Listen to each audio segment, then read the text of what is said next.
Hello again YouTube, Mad Dog here, welcome back to my channel. So this video that I'm going to tag on the end of this introduction is a video that I recorded way back in spring at the beginning of this year, and it's a bit of an overview on a Russian bushcraft knife.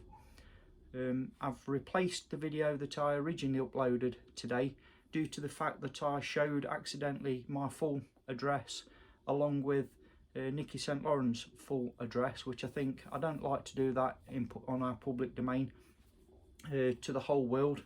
I'm glad to share my details with any of you guys and lasses that request it, but I don't just want to broadcast my personal details over the YouTube channel, and it's also not fair to do that of other people.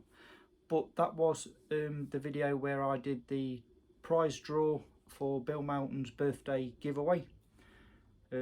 Mr. Stuart Lockwood won that competition, which is now closed, and I did the opening of my mail call from Nikki St. Laurent. Thank you very much, sister, thank you very much again, and I'm sorry I've had to delete that, but you know, it's something I want to keep in-house, you might say, within our community. So yeah, have a look at this video, check it out, see what you all think, and until next time, which won't be long, Mad Dog signing off. Yeah. Hello again YouTube, Mad Dog here, welcome back to my channel. So again, back in the woods, beautiful day for it, why not? And today I thought I'd show you guys and lasses a little bushcraft knife, and this one's from Russia. Let's have a look.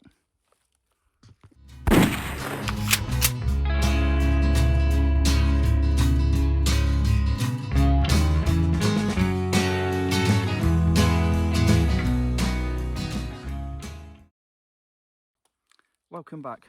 So what we've got here is a small bushcraft knife.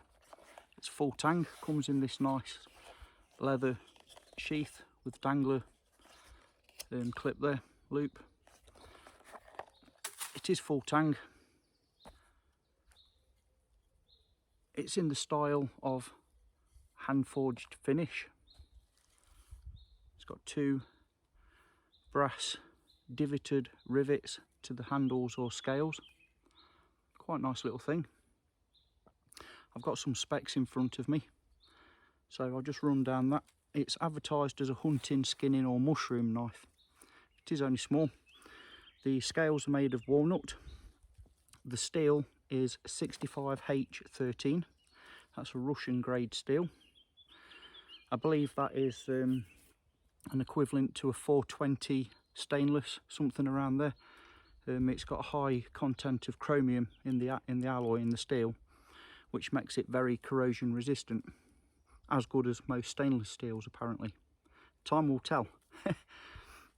So the specs, I've got total length is 200mm, the blade length is 85mm, the spine thickness is only 2mm. As stated, it comes with a leather sheath, and it is produced by the company Warmknives, and they can be found on etsy.com. Each one is handmade, hand finished.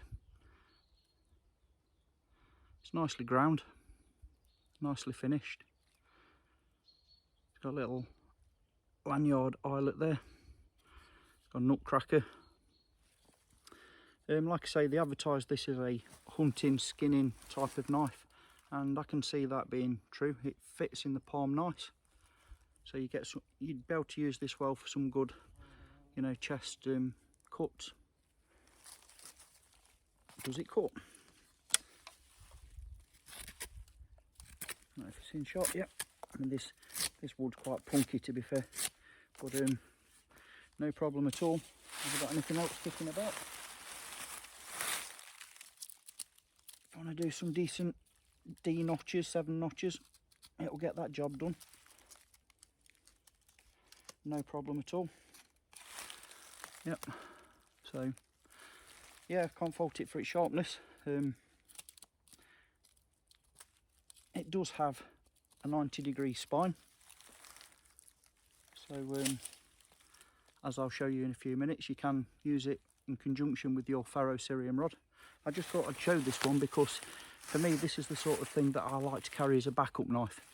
you know, as you guys and lasses probably know, I'm still at the moment using the BPS HK1S, I believe it's called. I've had this a while now. The mirror finish is somewhat tarnished now. It has got some corrosion because it is carbon steel, but I have used it thoroughly, let's say, and I have stropped it.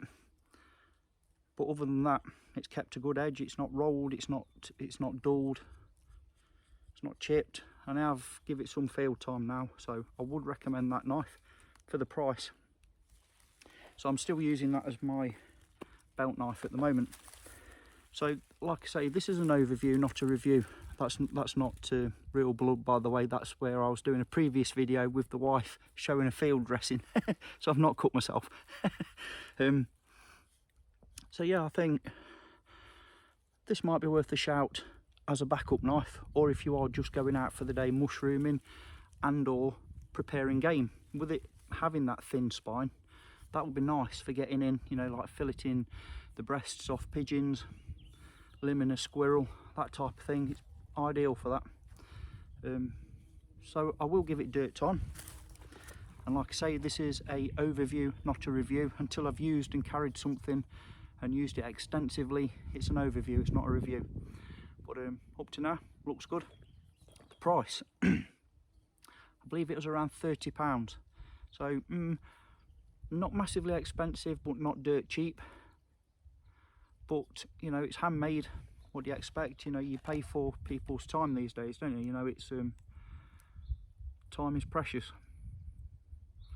I think it's quite a nice looking little thing, and I will let you all know how I get on with it. There's just a pheasant just over there behind me. You probably heard it barking then. So yeah, I thought I'd give it some exposure because it's quite a pretty little thing. Let me know what you'll think in the comments below. Again, Warm Knives can be found on Etsy.com if you fancy something a little bit different from Russia. Why not? Thank you all very much for watching.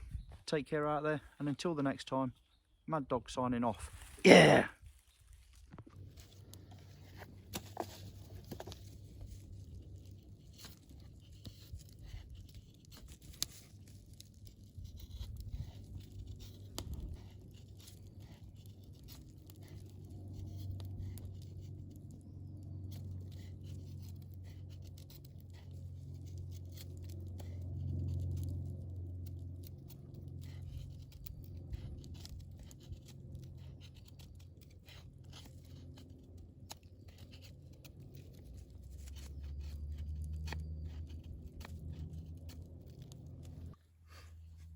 Okay, so I got the old Mad Dog Monster and the Warm Knives Russian blade. Let's see if it throws some sparks.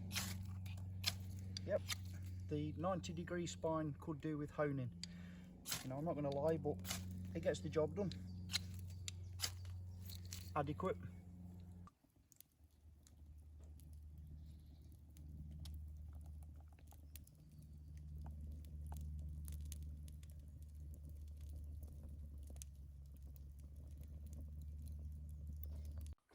Okay, I was going to leave the video there where it ended, up in the woods.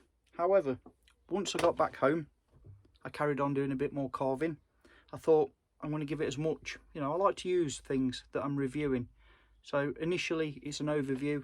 I use things for at least 6 months to a year, and then maybe do a review once I know how it performs. That being said, like I say, I came home, I thought I'd carve a simple figure 4 deadfall trap, just out of some old cherry that I got kicking about. Only thin stuff, about 1/2 inch at the most diameter. You know, the D notches, the 7 notches, etc, etc, to form a simple figure 4 deadfall. I also, after shooting the video up the woods, I prepared a couple of feather sticks and a few small around the camp tasks, nothing major. I didn't do any battening. As you can see, I've not beat the hell out of this. The only marks on the spine are from where I've used it with the ferrocerium rod. So I don't know if this will pick up, but look at this, just here and all the way up. The edge has rolled terribly. It's almost like a serration there now, and I've not done anything that I would not ask this knife to do within its parameters. I've used it to carve small notches in thin gauge wood. I've not battened it, I've not, you know, slammed it hard into real hard cured seasoned wood or anything crazy like that. I've not dug it in the dirt, not done anything abusive. I realise it's only a small blade, I realise it's only made of thin stock, but the edge should not have rolled, in my opinion, like that. Now that tells me one thing: this Russian steel has not been properly heat treated. Now if I remember rightly, the stock steel, the H13, it comes in a Rockwool hardness HRC of around 44 to 48 with a mild temper. So that being said, you need to get your heat treatment absolutely on point to achieve the said and stated quoted 57 HRC that this knife is sold as. And my opinion is, without testing it on a Rockwool hardness tester, my opinion is that that clearly has not happened. I believe that the manufacturer has done enough to create the patina and the look,